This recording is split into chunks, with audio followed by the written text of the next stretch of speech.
Hi everybody, welcome to Lifespan Development 2019.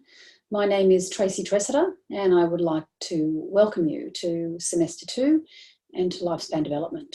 Paul Sharp and I will be sharing the teaching and the tutorials for this particular subject this year, and Paul will be with you for the first couple of weeks as I'll be overseas speaking at a conference, so I won't be there in person.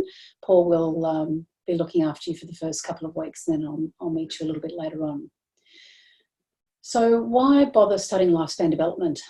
It is a subject that is incredibly relevant across a number of areas. It doesn't matter whether you're thinking about doing human movement, PE teaching, sport and conditioning, strength coaching, sports management, physiotherapy. There are components of this subject that you'll find incredibly useful throughout your continuing years inside the degree that you're studying, but also further down the track, you'll find that the textbook is particularly helpful. And just to get to the textbook, we are using the Lifespan Development, the 3rd edition. I do know that there is a 4th edition out, but we decided to stick with this one as we may be changing the course slightly next year. So we are sticking with the 3rd edition, and it is available as an e-text as well as a hard copy.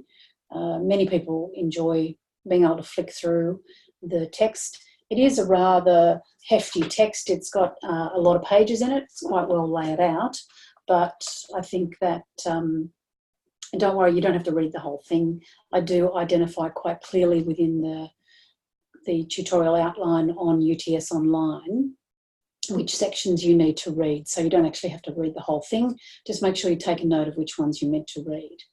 So I'm going to just give you a quick intro to lifespan development. Hang on a sec while I just share my screen with you so that you can actually see why we're bothering to do this and what it's all about, basically.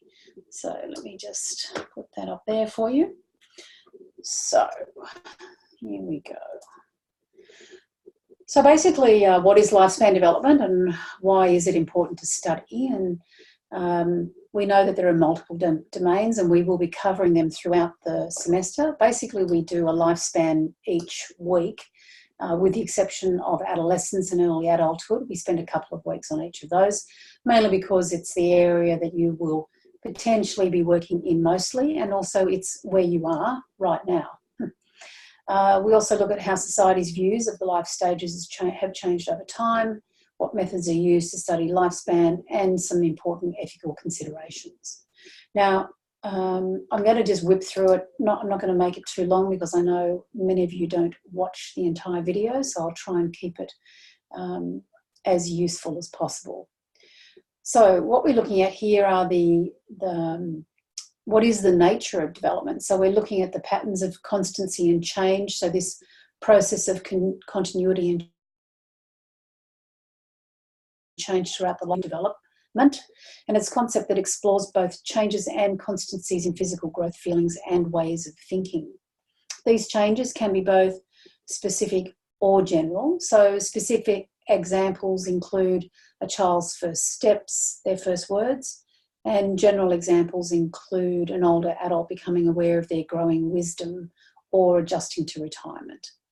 And it can be either constant, so constancy can be short-term or long-term. So some continuities only last a short period. For example, a 12-year-old may like a certain style of music, and they may also like this style at 16 years, but not at 30 years. And others may seemingly last a lifetime. For example, the extroverted teenager is still likely to be extroverted as an older adult. And we will get to the actual meaning of what extroversion is a bit further into the term. Change may not necessarily be development. So we need to consider other influences or events outside of the individual. So for example, the weather will impact what clothes we choose to wear, and a sudden cold snap will prompt us to change our behaviour and choose warmer clothes. However, a prolonged cold snap will create constancy in our behaviour. That is, we wear the same type of clothing for a period of time and engage in the same kind of activities, such as indoor ones. And then we look at theories of development, and these tend to focus on describing behaviour, explaining behaviour, why does that behaviour occur, and then also predicting behaviour. So what will this behaviour occur in the future, and what circumstances make this likely? There are multiple domains of development, as you can see, physical, cognitive and psychosocial. So we get to look at each of those across the lifespans. And here are some examples of the actual domains. I'm not going to go into that because you'll be able to read that, but also see that inside your text. And these are basically the chapters that we study each week. And as I mentioned, 2 weeks on adolescence and 2 weeks on early adulthood. We do have 3 lifespan perspectives that we often look at, but I'm not going to go too much into that. You can read more about it in the book. Let's take a look at the next ones. These ecological systems.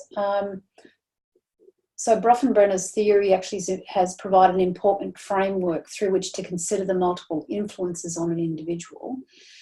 His work helps us in organising considerations of questions such as what are some of the influences on human development and what contributions do family, friends and the wider society make to the shaping of individual development.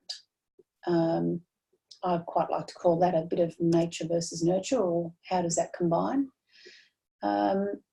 He also likes to look at it from a systems perspective, and he looks at that we're part of this complex system of relationships and contexts. There's a model of all his systems as they show out. It comprises of sets of people, settings, recurring events, cultural values, programs, and they're all related to one another. And they have stability and influences, and they influence the person over time. So you can see it's quite a, as we say, a complex and adaptive kind of system. Oops. When we look at Bolte's perspective, his emphasis is on the nature of development and important historical influences on development. And we will look at each of these, the normative, non-normative and normative history graded. So we'll get into those within each lifespan.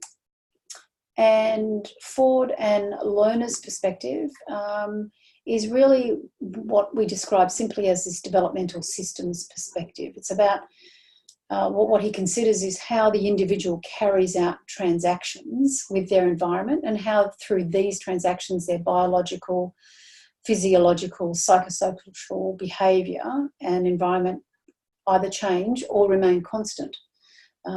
So another interesting perspective to look at. And as I mentioned before, you know, why it's incredibly useful for us as practitioners inside this exercise and sports science area. And you'll see as we go that I really try to relate this to your what it is you may potentially be doing in the future. So I look forward to meeting you, and I will do a very short summary on the next chapter, which you can take a look at, and then you'll be meeting Paul not next week, but the week after, in week 2, I think it is, and week 2 is on the 29th and 30th of July. You'll be meeting Paul for beginnings, birth and infancy.